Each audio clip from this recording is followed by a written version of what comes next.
Right, so I'm Catja Appelros, and I'll introduce myself while you're meddling. I've been with E.ON for 2 years, and in this position for 1 year, and I'm head of corporate sustainability. And that means that I'm coordinating the sustainability work within the E.ON Nordic operations and driving some initiatives for increased responsibility in our operations. And I'm also responsible for certain social investment and social engagement programs. So that's my role.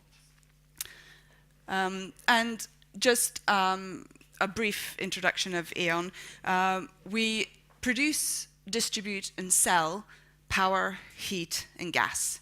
So an energy company, and one of the largest private-owned energy companies in the world. We have 79,000 employees in more than 20 countries, in Europe mostly, and in North America. Our headquarters is in Germany. So I'm responsible for the Nordic side of the E.ON so corporate responsibility actions. And in Sweden, our vision is att bli den mest gillade partnern för hållbara energilösningar. So that can be translated to the most liked partner for sustainable energy solutions. But that's really the mindset that we have. We want to be a partner.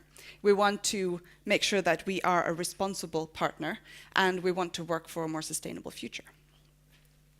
And the basis for this, and the basis for our sustainability thinking and our responsibility is the energy trilemma. We have a responsibility to deliver energy as much and where and when it's needed. That's the basis for our work, our reason of being. We also need to consider that the price for energy has to be affordable.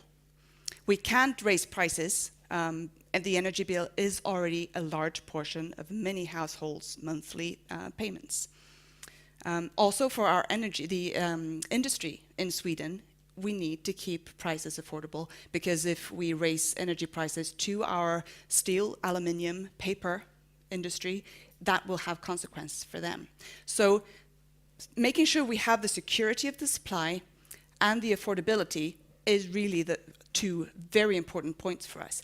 But at the same time, we have a very large environmental impact. And that also needs to be considered. So we have these three legs that we always need to have a balance between these three. And that what we call is the energy trilemma, and something we need to consider in every step that we take, also when we move towards a more sustainable energy solution or energy system. So all this makes a very interesting job as corporate sustainability manager. And of course, when we look at a sustainable future, we need to transform the energy system. We can't continue the way we are doing it today. We're going to destroy ourselves. So what we need to do is more renewable fuel, or all renewable fuel, local production, and using less energy.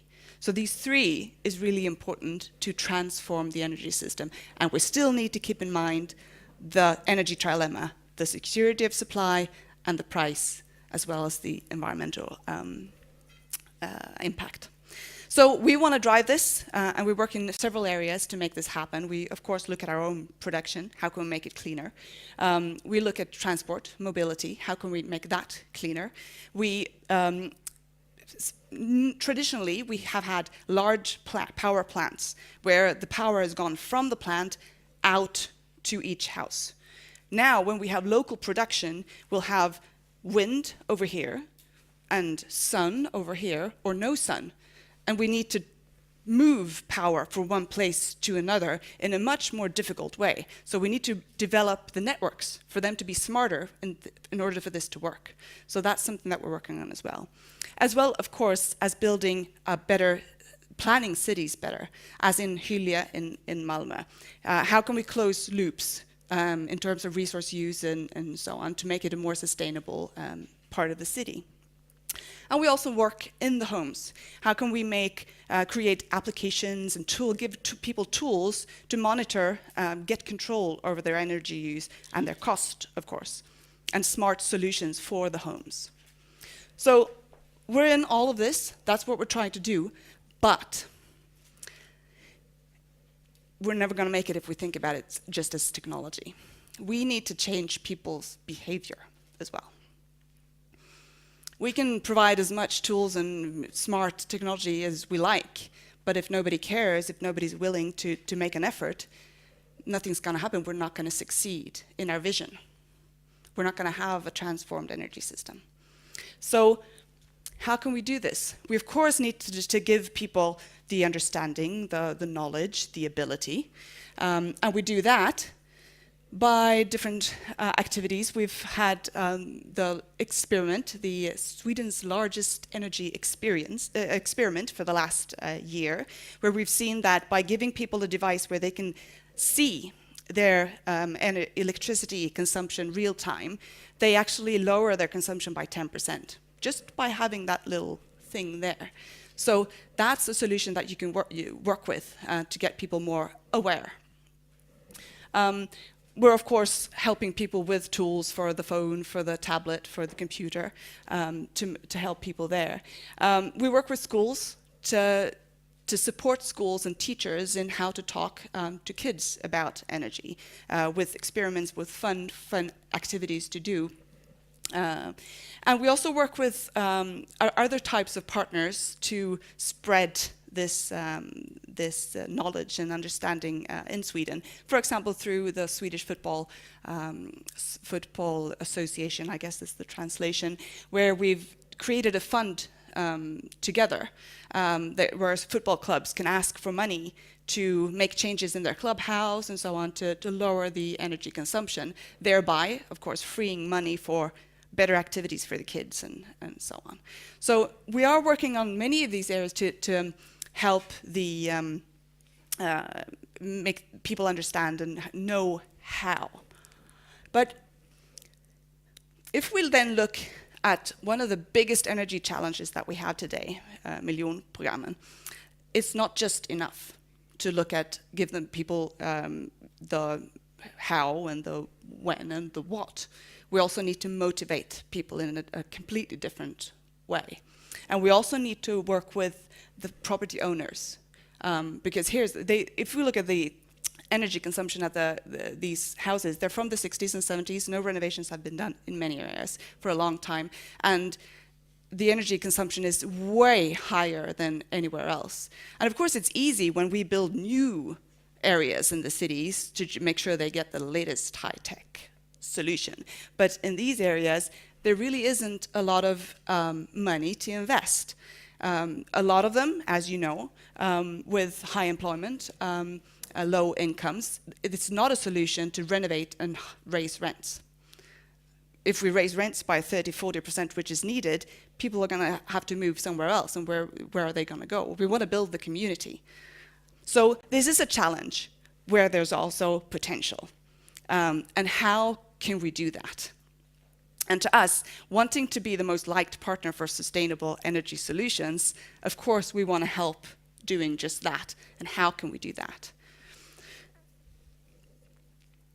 So what we want to do is to collaborate with several parties in the neighborhood, the city, of course, the property owners, NGOs, local entrepreneurs, to find these solutions and find these activities where we can use the potential of the area, as well as make a business for us.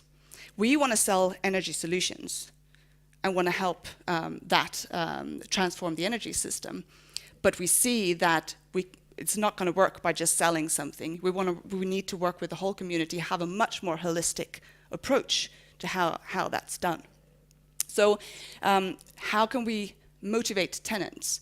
How can we combine social activities and investments with awareness-raising activities? How can we combine apprenticeships with job creation and after-school activities and so on to lift the whole community? And how can we help create incentives together with the different groups, whether it's kids, whether it's the old lady on the corner.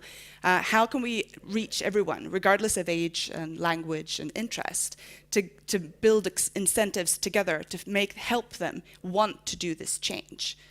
Because it is a change of behavior we're trying to achieve. And when we look at this, we also need to look at the business case in a different way, finding because if we look at it in a traditional way, we're never going to get our money back. But if we look at it also from what kind of social results are we getting, then we can get a proper business case. And how can we involve all the parties that's needed for this to see that there is a way to use the potential of this area? And then the property owners, of course, they're our customer. I mean, we sell to the property owners. So how can we make them dare to invest? Because they see, in many cases, well, they invest something, but they're never going to get their money back. So how can we help them take little steps in energy, for example, to get some money back in terms of lower energy costs and so on, but they need help from their tenants to do that. So how can we get the snowball rolling for something which can then increase the investment and get a much bigger return on what the little things that we start by doing? That's really what we want to do. And of course, we're not there. We're still struggling. We're still trying to define the concept. We started pre-studies for a couple of cities in Sweden, and one of the areas that we're looking at is Rosengård. We are trying to define the concept by talking to a number of different parties in the area, parties where we already have existing corporations, and also new players that we haven't talked to before.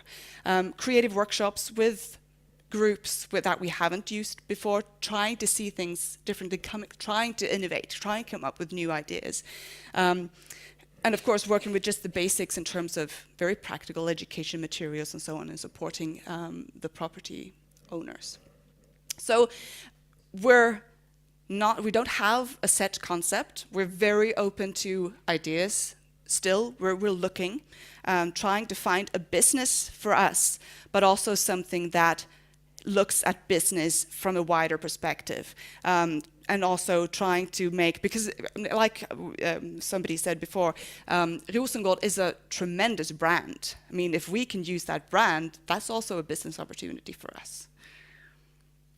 So we see this as an opportunity, as a business opportunity. It's not going to be easy, but it's something that we really want to do because it's very much in line with what we want to achieve.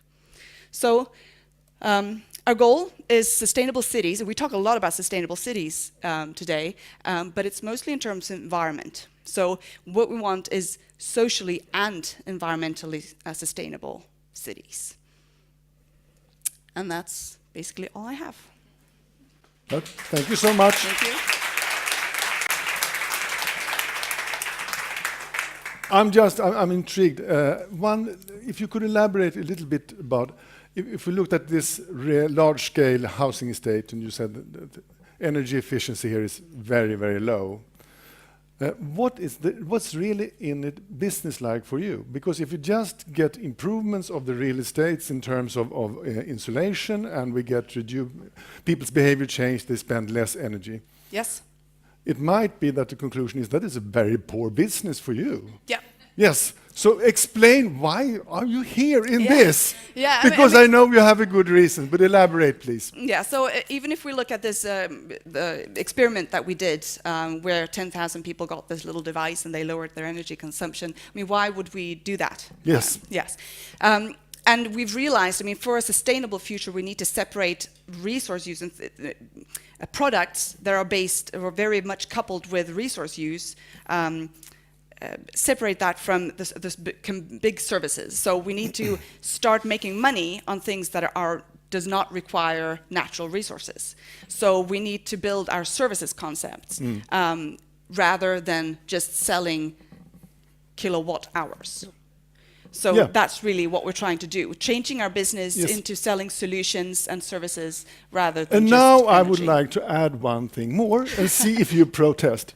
There is a fierce competition between energy companies, where some companies had said that they are really environmentally sound, like Vattenfall, a competitor. By showing that you are serious here, you get a competitive advantage because environmental concern is so important for many of us. Is that correct? Yes, it's correct. Yes. I mean, we think that at least that's where we're going. Okay. Every survey that we make, we still see that price is the top thing Yep. on people's minds. So environment comes only, I think, in the latest survey on 3rd place Yep. or even 4th place.